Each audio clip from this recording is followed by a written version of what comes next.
So we're getting more details and news concerning how the cloud is going to work in Crackdown 3 and what's going to be required as far as an internet connection goes. So this is sort of a follow-up to last night's video with the new details, and if you missed that video, I'll leave it down below. One of the biggest concerns that people have had concerning cloud computing, and if it's going to be possible anytime soon, is the internet bandwidth around the globe. You know, some people just don't have that good of a connection, and they're worried that your speeds are going to have to be like a gigabit connection in order to really take advantage of this type of technology. But if you think about it, PlayStation Now, for instance, you're streaming an entire game from their servers to your TV or to your console, and all that's required is a 5 megabit connection. And it works pretty well. And if you think about it, the cloud, you're not streaming an entire game, you're actually only having it perform certain actions. And the main part of the game is still rendered locally on your machine. But they're talking about being able to do other things to take the load off your machine, which increases the power of it or the capability of it. So they're talking about being able to render like a sky or terrain, for instance. So in Crackdown, it's rendering the graphics or the physics and destruction. And if you watch those demo reels that I was showing you in that previous video, there's one thing that you can't see. There's actually a bar there, and I'll leave links down below to plenty of different previews from different people. Just about everybody that I read a preview from who tried this demo out walked away impressed by it. And they also stated that there was actually a bar there, a meter, where they could see what the Xbox's CPU usage was. Like, they could see what maxed out the Xbox, and then once that bar is maxed out, once you start having so much destruction happening on screen, then other cloud servers start to actually kick in as they're needed. So, for instance, you know, you're taking down, you know, half a building or so, it's still just using the Xbox One, but you start getting several different buildings going down, and all of a sudden you've got several different servers that are coming online to help that. And we've talked about this before with Xbox Live and the Azure Network about how servers spin up once they're needed. And so a lot of previewers said that they noticed that they were using on average between 9 to 11 servers for the level of destruction that they were doing, because they were going out there trying to really test them. And the devs from Crackdown stated that the most that they've seen so far is 13 servers, I believe it was somewhere around that number, being used for destruction. And of course, during the trailer, Microsoft claimed that it can use up to 20 times the power of the Xbox One in order to render this type of destruction.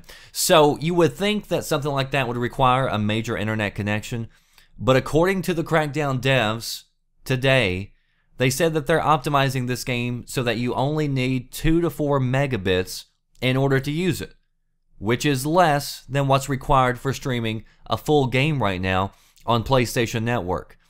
And also, I mentioned last night how this was multiplayer, and it's been confirmed today that the level of destruction is not going to be as much in the single-player campaign, and that this is a multiplayer feature, which sort of sucks. I mean, it would be nice to be able to turn this option on for single-player if you want to, but then, of course, if you're doing that for single-player and the servers do go down, then you don't have a single-player game. So that's DRM right there. And I guess if you're going through the campaign and you can just destroy everything, then that might make it a little bit too easy. But as far as the multiplayer goes, it is going to be 100% full destruction. But one thing that I did want to point out, and I talked a little bit about this last night, is the possibilities of this. And just because you can level a whole map doesn't mean that the game's going to be any fun at all. I mean, Crackdown could come out and it could totally suck. So I'm not hyping up Crackdown at 3. What I'm excited about is the possibilities of this and the potential to be able to go in and, you know, knock out a hole in the wall and have that be in your sniper position, or being able to cut out a circle in a wall, have that material fall down, and you be able to pick it up and throw it, which they said you're going to be able to do in Crackdown. And, I mean, that's the type of destruction that we've never seen in a type of game before, at least not any game that I've seen before. And so most of the destruction is always predetermined, the damage is constrained, and this is destruction on a brand new level. And so if this is what it's looking like at the very early stages. Like, this is one of the main games that we're seeing early on that's using this technology. Imagine what it will look like a few years from now. And so I think it's pretty exciting. And of course, we do need to see it in a real world setting. But the fact is, a lot of people have played this demo, and almost everybody I read about walked away highly impressed.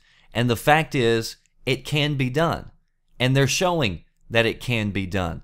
And this is just one of the first real examples of this. So I'm really excited about what the future holds. And I think it's going to be great for gamers, whether you believe in it or not. You know, whether you're sold on it or not, it doesn't matter. I think it's technology that I hope they keep on working on and perfecting. And it's not like this is just for Xbox One. It's not like servers are built specifically just for Xbox One. Of course, PC, they would be able to tap into that as well. And if Sony wanted to build something like that where they're using cloud computing, then they, of course, have that opportunity also. So that's the latest news for Crackdown 3. But before I leave, I do want to address one other point, because I'd like to address my intro yesterday, because I had a couple of YouTubers on there, and some people were upset because the clips I used were edited, which is something that happens in the media every single day due to time constraints. You edit out the filler and get right to the point. Because we live in a world where you could be watching a billion other videos than mine right now, so I try to get you the facts that I want you to hear as soon as possible and as quickly as possible.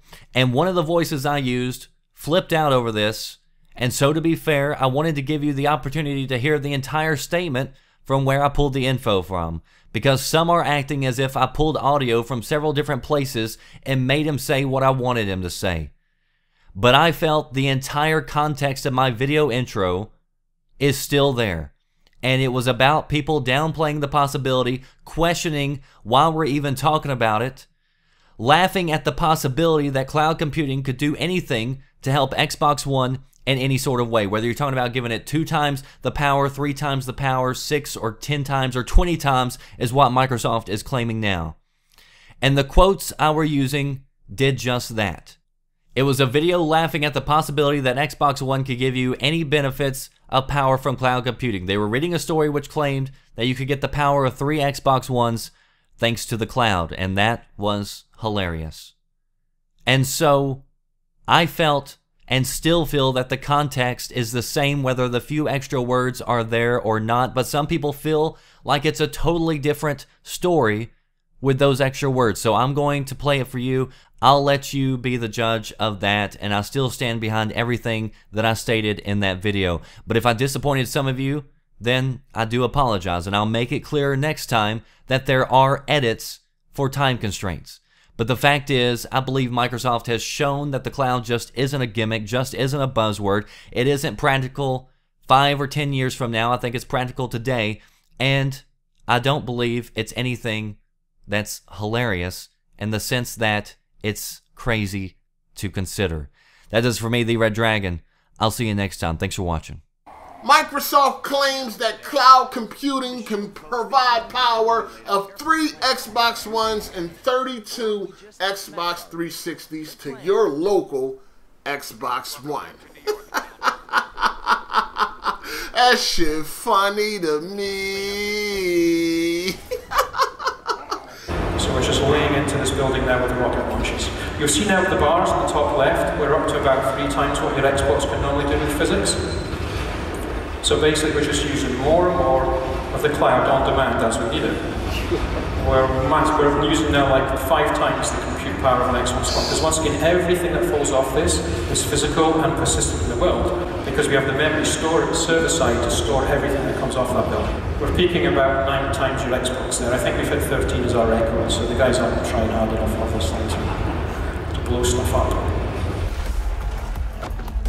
By connecting to the Microsoft Cloud, play with 20 times the computational power of your Xbox One and experience unrelenting destruction and mayhem. Are you listening? Damn.